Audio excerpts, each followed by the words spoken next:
오늘 전할 말씀을 같이 봅니다. 갈라디아서 1장 4절과 5절 말씀을 봅니다.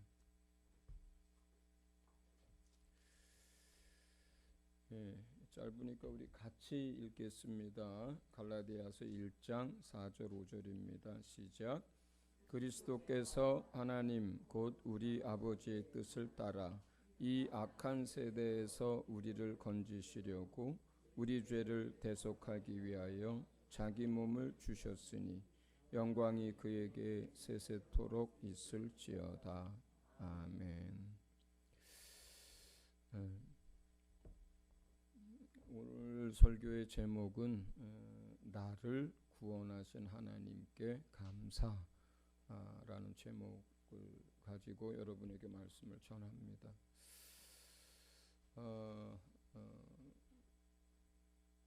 저와 여러분이 모두 들었고 그리고 믿었고 그리고 우리에게 성취된 하나님의 뜻과 복음에 대한 말씀입니다. 그래서 이미 여러분들이 배웠고 알고 있고 또 여러분들이 누리고 있는 것들이지만 그러나 다시 한번 이러한 하나님의 뜻과 복음 안에서 이루어진 일들에 대해서 여러분들하고 다시 나누고 싶었습니다. 우리가 4절에 오늘 본문 말씀의 4절에 보면 맨 먼저 나오는 것이 하나님 곧 우리 아버지의 뜻에 관한 것입니다. 그러니까 하나님이 계획하셨고 하나님이 뜻하셨던 것이 우리를 향해서 가지고 계셨던 것이 무엇인가에 대한 부분들을 먼저 여러분하고 나누고 싶습니다. 여러분들이 죄 안 짓고 살려고 발버둥을 치고 또 그 죄와 싸워서 이기려고 피 흘리기까지 싸워본 경험들이 있다면 그렇다면 아마 여러분들은 우리 안에 있는 죄성이라는 것이 얼마나 징글징글한지를 아실 수 있을 거라고 생각합니다. 그냥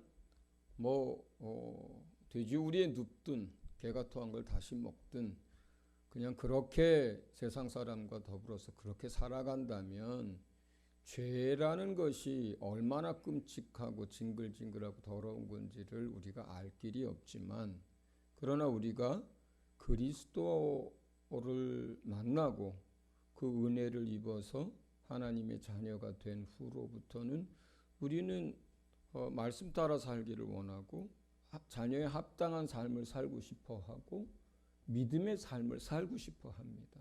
그러다 보니까 우리 안에서 성령이 깨닫고 역사하시는 대로 우리는 온전한 삶을 원해요. 우리 모두가 다 그렇습니다. 만약에 그렇지 않다면 그 사람은 아직 거듭난 영혼이 아니에요. 그러니까 우리의 영적 뿌리가 바뀌었고 본질이 바뀌었고 정체성이 바뀌었고 그렇기 때문에 우리 마음 안에는 세상에서 때 묻은 것들도 아직 남아있지만 그러나 우리 마음 안에 중심 안에는 뭐가 있냐면 하나님의 뜻대로 살고 싶은 것, 하나님 말씀에 순종하고 싶은 것, 예수님 닮고 싶은 것, 하나님 자녀의 모습으로 세상 가운데 빛이 되고 싶은 그 소원함이, 그 열정이, 그 간절함이 우리 모두에게 있어요.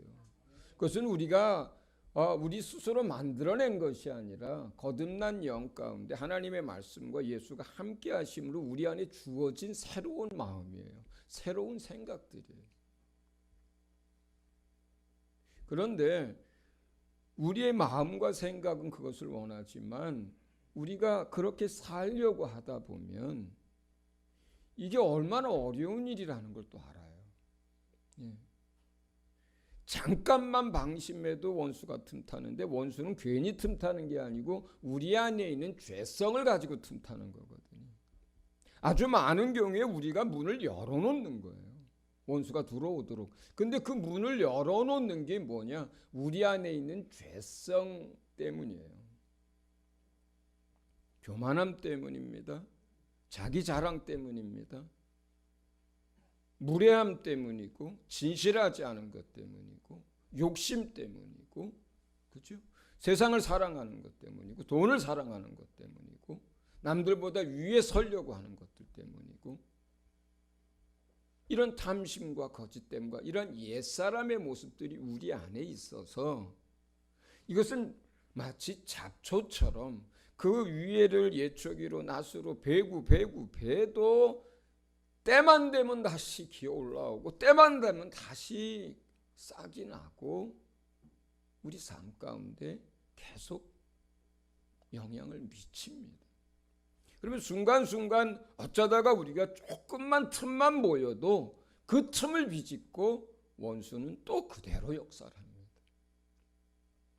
이러한 것들이 반복되다 보면 어떤 생각이 드냐면 참 이러한 죄성을 가진 인간 정말 하나님 앞에 갈 수 없겠구나. 이런 죄성을 가지고 하나님이 용납할 수가 없겠구나. 이런 죄성을 가진 사람을.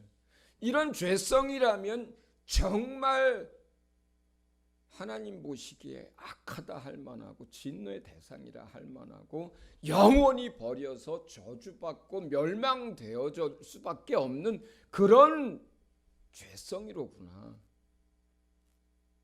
그것이 얼마나 끔찍한지를 우리가 죄와 싸울수록 그리고 온전한 삶을 살아보려고 할수록 그것을 깨닫습니다.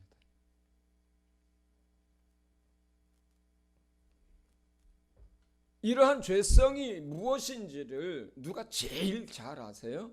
하나님이 제일 잘 알아요. 우리는 그 죄성에서 우리 스스로의 능력과 우리 스스로의 지혜와 우리 스스로의 결단으로 단 한 발짝도 벗어날 수 없고 그 본질에서 자유로워질 수 없다는 걸 누가 제일 잘 아느냐? 우리가 아는 게 아니라 하나님이 더 잘 알아요.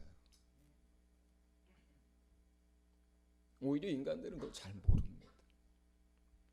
깨끗한 곳에 살아봐야 더러운 것을 알고 자기가 죄와 싸워봐야 죄가 어떤 건지를 아는 것이지 그냥 세상 속에서 살다 보면 다 거기서 거기에 뭐 묻은 것이 뭐 묻은 것을 탓하고 내가 없어서 그렇지 있으면 똑같은 짓을 합니다. 내가 낮아서 그렇지 힘이 있으면 똑같은 짓을 합니다.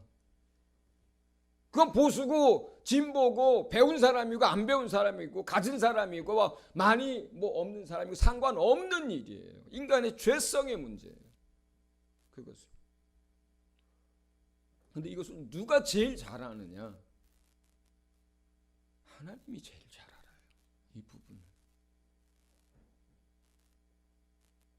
하나님의 뜻 가운데 우리를 향하신 뜻 가운데 첫 번째는 뭐냐면 인간이 스스로 죄의 문제를 해결할 수 없다는 거예요. 인간이 스스로 하나님께 나와 하나님이 예비한 것을 누릴 수 없다는 거예요. 인간이 어떠한 노력으로 어떠한 정보와 지식으로도 어떠한 방법으로도 그 문제, 죄의 문제를 해결할 수 없다는 것을 하나님이 제일 잘 알아요. 그런데 하나님 우리를 구원하시기를 원합니다. 우리를 사랑해요. 아무도 영원한 저주와 멸망으로 들어가는 걸 하나님 원하지 않습니다. 그런데 인간 스스로는 거기서 벗어날 수 있는 아무런 능력도 없어요. 그래서 주님이 선택하신 것, 주님이 계획하신 것, 첫 번째 우리의 행위가 아니라 믿음이라고 하는 방법으로 우리를 구원코자 하는 것이 하나님의 뜻입니다. 얼마나 많은 사람들이 자신의 행위로, 자신의 삶으로 의로워지려고 많은 사람들이 노력했는지 모릅니다. 특히 유대인 가운데는 더 많은 사람들이 그렇게 노력을 했습니다. 또 세상 가운데도 의에 줄여서 의롭게 되기를 원하는 수많은 사람들이 많은 노력들을 기울였습니다. 그러나 그 모든 것들이 다 소용없다는 것을 주님이 알아요. 하나님이 알아요. 그래서 하나님이 정하신 구원의 법이 어떤 우리의 완전함, 온전함, 우리의 행위, 우리의 삶으로 우리가 구원을 얻을 수 있도록 하는 것이 아니라 하나님을 믿고 하나님이 우리에게 선포하시는 진리와 복음의 말씀을 그걸 받아들일 때, 하나님의 사랑을 그 안에서 받아들일 때, 더 쉽게 얘기하면 다른 표현으로 성경에는 하나님이 우리를 향해서 사랑하신 그 사랑을 받아들일 때,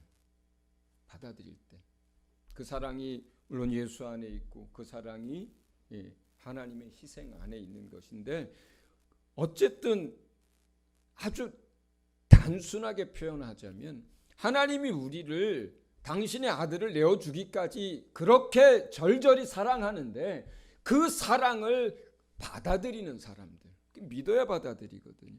그 사랑을 받아들이는 사람들을 구원하기로 작정하셨어요.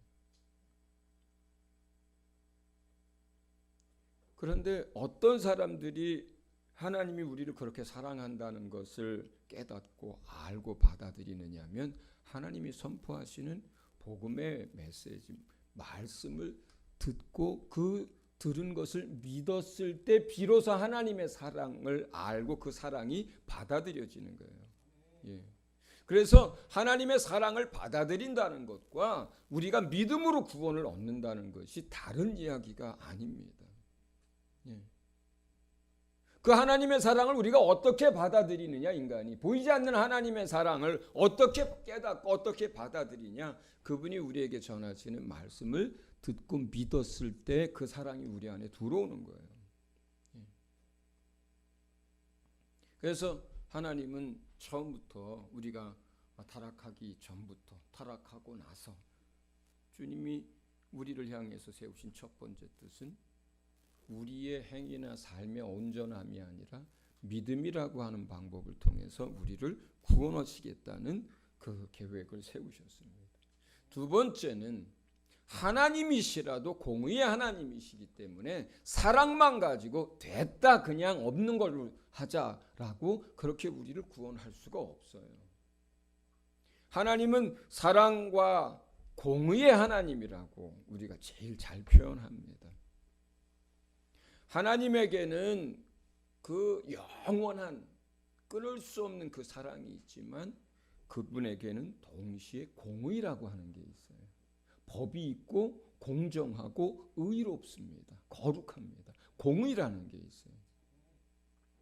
하나님은 이 사랑과 공의 둘 중에 그 어느 것 하나라도 포기할 수 없는 하나님이세요. 이 두 가지가 완전하게 같이 있으셔야 우리는 그분을 거룩하다 그래요.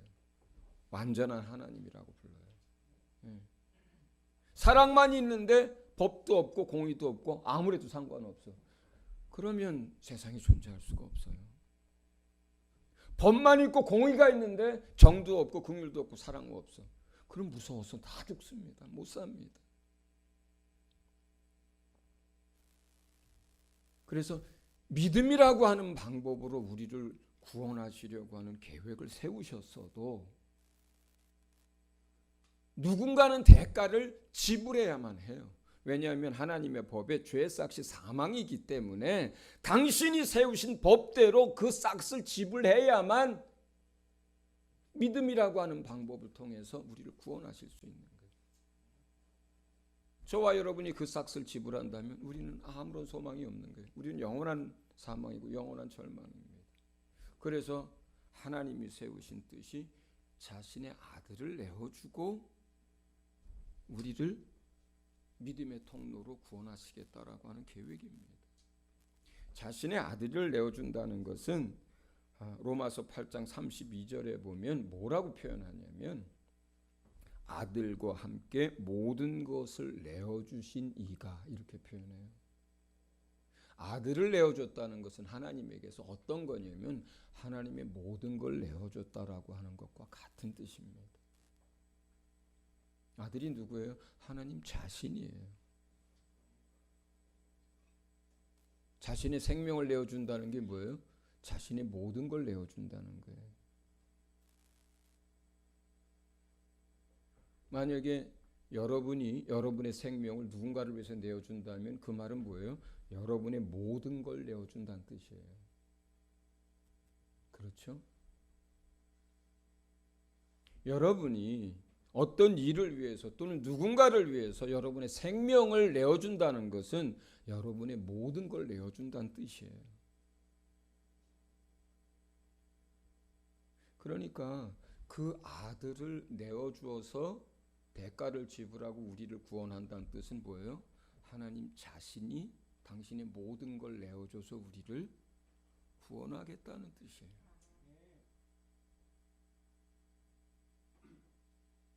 그래서 로마서 8장 그렇게 얘기하는 거예요. 아들과 함께 모든 것을 내어주시니가 우리한테 무엇을 아끼겠느냐. 하나님이 우리를 이같이 사랑하셨는데 이 세상의 것이나 보이지 않는 것이나 보이는 것이나 이 모든 것 가운데 그 사랑으로부터 무엇이 끊어낼 수 있겠느냐. 이렇게 얘기를 하는 거예요. 하나님의 당신의 아들, 당신의 모든 것을 내어주면서 우리를 구원해서 당신의 것으로 사셨는데 피조물 가운데 그 어떤 것이 그 사랑에서 우리를 끊어낼 수 있겠느냐.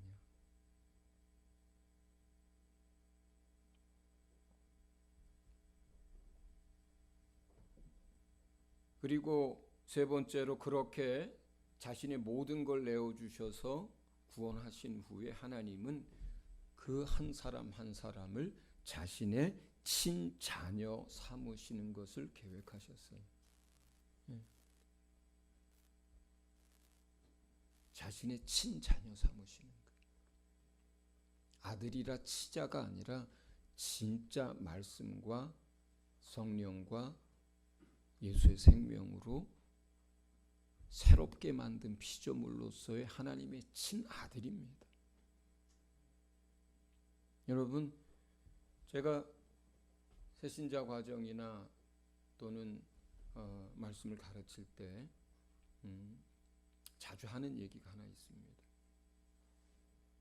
세상에 개는 개의 형상과 모양이 있고 소는 소의 형상과 모양이 있고 돼지는 돼지의 형상과 모양이 있는데 어째서 유독 모든 피조물 가운데 단 한 존재 사람만큼은 자기의 형상과 모양이 없는가?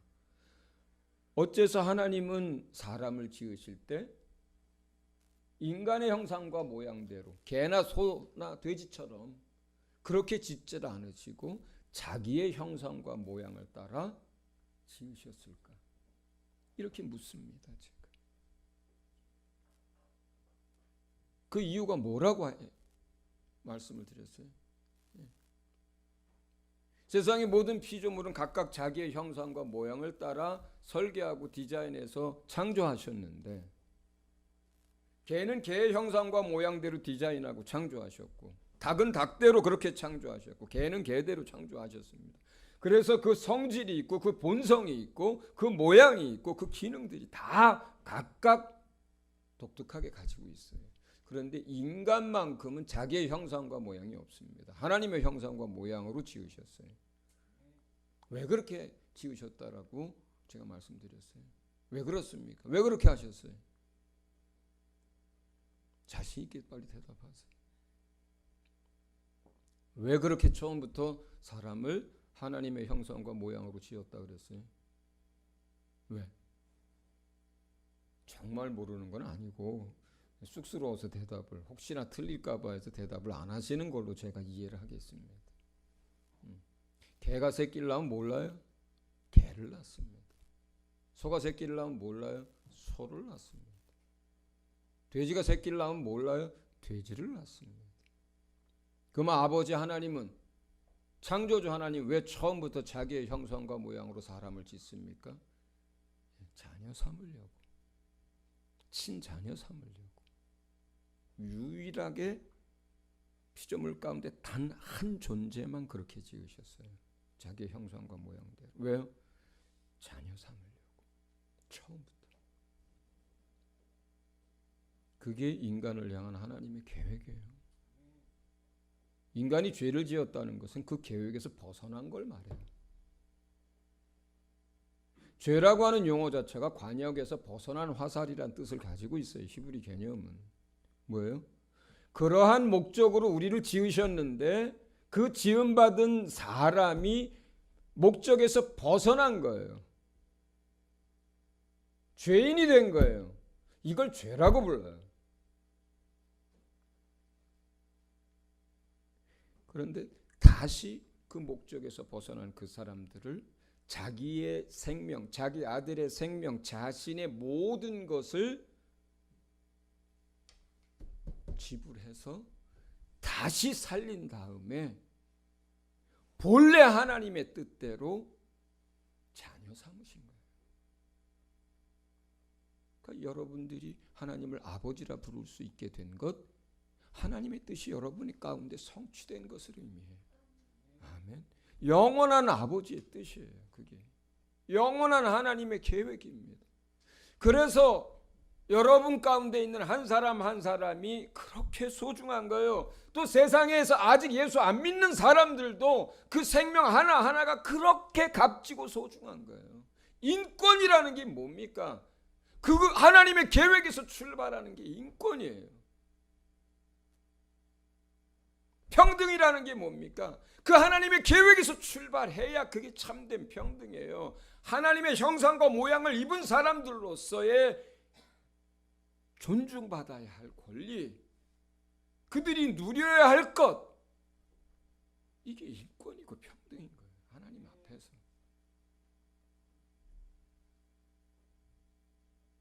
세상에 하나님을 알지 못하는 사람들은 아직 그 관역에서 벗어난 채로, 그 목적에서 이탈된 채로 아직 방황하고 있는 거예요. 아직 그 사람들이 하나님께로 돌아오지 못해서 그냥 자기 길을 가는 거예요. 하나님이 계획한 그 길을 가는 게 아니라. 그러나 저와 여러분에게 은혜가 임했다는 것, 우리가 하나님을 아버지라고 부른다는 것은 뭐예요? 저와 여러분을 향한 하나님의 그 영원한 계획이 성취된 사람인 것을 말하는 거예요. 할렐루야. 네. 그러니 여러분 한 사람 한 사람의 생명의 가치와 그 존중받아야 할 가치가 얼마나 큽니까? 그래서 성경은 여러 가지 표현으로 우리 한 영혼이 얼마나 소중한지를 얘기하는 거예요. 만약에 너희가 잘못해서 어떤 한 사람이 그 얻었던 생명에서 다시 지옥으로 떨어진다면 그런 일이 생기지 않도록 차라리 네가 눈을 빼버리든지 다리를 자르든지 손을 자르든지 차라리 그게 더 낫다는 거예요. 그러면 그 사람은 몸은 사망을 해도 영혼은 구원을 얻으니까. 하나님의 자녀된 여러분의 가치예요.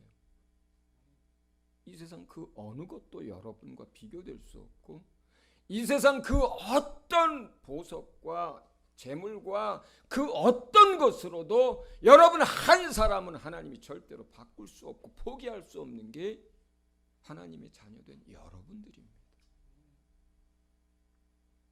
우리가 그런 사람들이에요.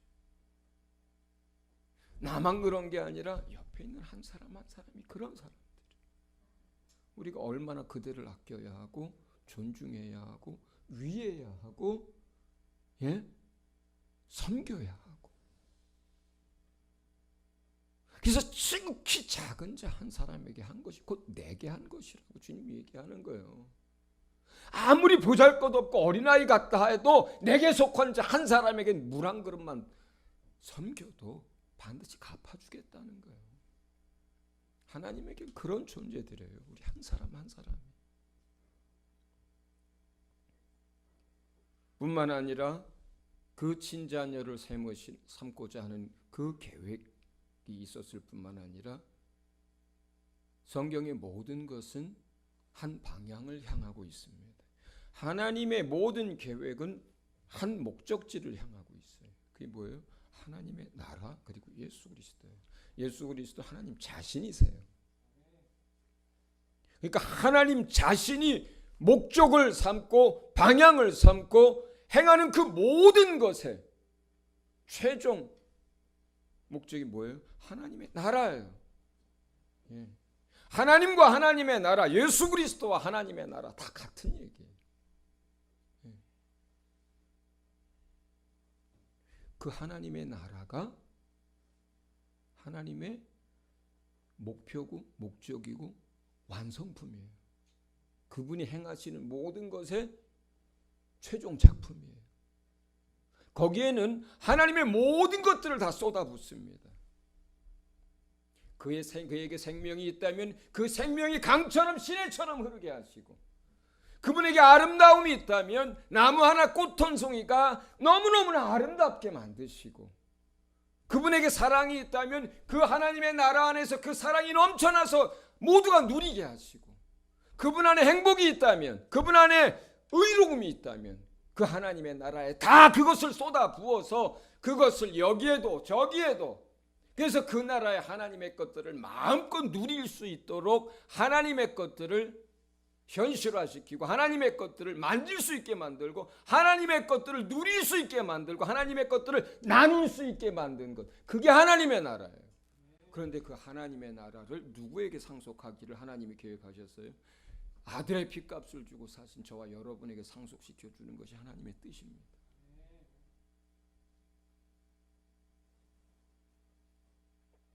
이것을 위하여 우리 본문의 예수님이 하신 것은 다른 무엇을 내어주시는 것이 아니라 이 믿음으로 얻는 구원, 당신의 아들의 생명을 주고 우리를 구원하려고 하는 하나님의 계획, 그리고 구원한 사람들을 친자녀 삼으시고, 그리고 그들 하나님의 나라를 상속시켜 주려고 하는 이 모든 하나님의 뜻을 따라서 보내심을 받은 게 예수고, 그렇게 오셔서 이 땅 가운데서 공생애를 사신 게 예수예요. 그런데 그 예수가 그 하나님의 뜻과 계획들을 이루기 위해서 하신 것이 무엇이냐면 다른 것을 내어준 게 아니라 자기 생명, 자기 몸을 내어주시는 거였어요. 그 하나님의 뜻을 성취하기 위해서, 아버지의 뜻을 성취하기 위해서, 자기를 보내신 분의 뜻을 이루시기 위해서 뭘 지불하셨느냐? 자기의 생명, 자기의 몸을 지불하셨어요. 그래서 그분이 우리의 그리스도가 되신 거예요. 그래서 그걸 우리는 은혜라고 부르는 거예요. 그걸.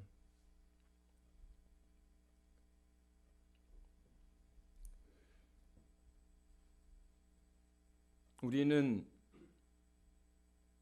그 은혜를 입고 이제 구원 얻은 하나님의 자녀들이 되었고, 그리고 우리에게는 그 하나님의 나라에 대한 약속이 주어진 사람들입니다. 할렐루야. 우리 한 사람 한 사람이 그런 사람들이에요. 그런데 우리는 우리에게 이러한 하나님의 뜻이 예수 그리스도의 희생과 당신의 몸을 내어주신 대가로 우리에게 이러한 것들이 이루어졌어도 우리 스스로가 우리가 얻은 것을 지키고 보존할 수 있는 능력이 없어요. 내가 하나님의 아들의 생명을 가졌어도 그 생명을 내 스스로가 지킬 수 있는 능력이 없어요. 우리가 하나님의 자녀가 되었어도 그 자녀된 것을 끝까지 내가 지켜낼 수 있는 능력이 우리에게 없어요. 믿음을 놓치면 다 놓치는 거예요. 예수를 놓치면 다 놓쳐요. 그런데 우리의 능력으로는 그것을 보존할 능력이 없다고요. 우리에게는 지킬 힘이 없어요. 우리에게는. 여러분이 너무나 잘 알잖아요. 여러분의 믿음이라는 것이,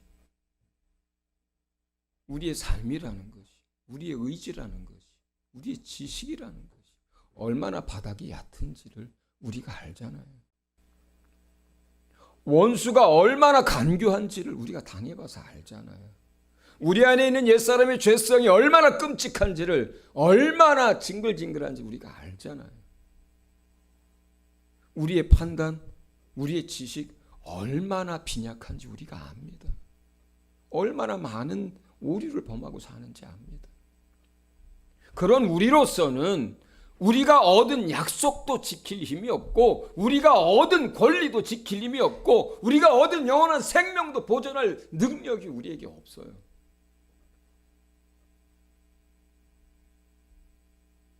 그런데 이러한 우리에게 하나님은 성령을 보내주셨어요. 성령의 역사로 인하여 우리가 믿음을 지킵니다. 성령의 역사로 인해서 우리의 삶이 하나님 나라를 향해서 뚜벅뚜벅 걸어가게 됩니다. 성령의 역사에 의해서 하나님과 예수 그리스도를 날마다 알아가는 역사가 우리 안에서 일어납니다. 그래서 성경은 우리에게 보내주신 성령을 뭐라고 부르냐면 보증으로 주신 거라 그래요. 보증. 다른 표현으로는 내 것이라고 도장 찍은 거, 인친 거라고 불러요. 그렇게 표현합니다. 우리에게 이루어진 그 하나님의 뜻, 예수로 말미암아 성취된 모든 것, 우리가 소유한 것, 우리의 권리, 우리의 생명, 하나님 나라에 대한 약속, 이 모든 것들을 보존하고 그리고 우리의 삶을 하나님의 나라로 이끌어가고 그리고 약속으로 얻은 것을 다 누리고 우리 몸의 부활까지 이르러서 완전한 모습으로 하나님 나라에 들어갈 수 있도록 그것을 위해서 우리 가운데 보혜사 성령을 부어주셨다는 거예요. 보증이에요. 보증. 하나님이 보증하셨습니다. 하나님이 약속하셨습니다. 그러니 그것대로 되겠어요? 안 되겠어요? 성취될 것입니다. 성취될 거예요.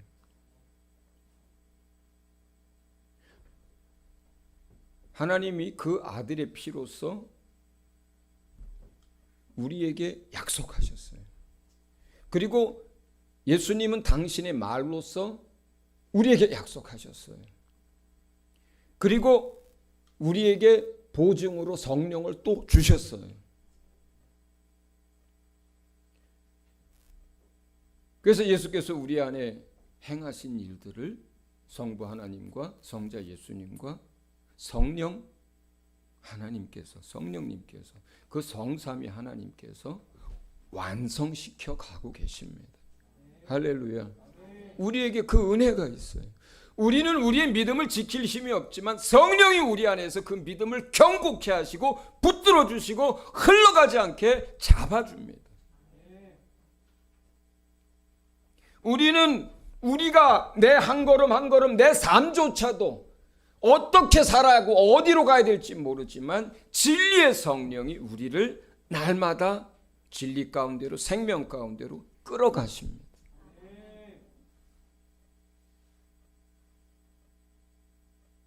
우리는 아직도 우리의 소망이 세상에도 가 있고 썩어져 갈 것에도 가 있지만 그러나 우리 안에 계신 보혜사 성령님은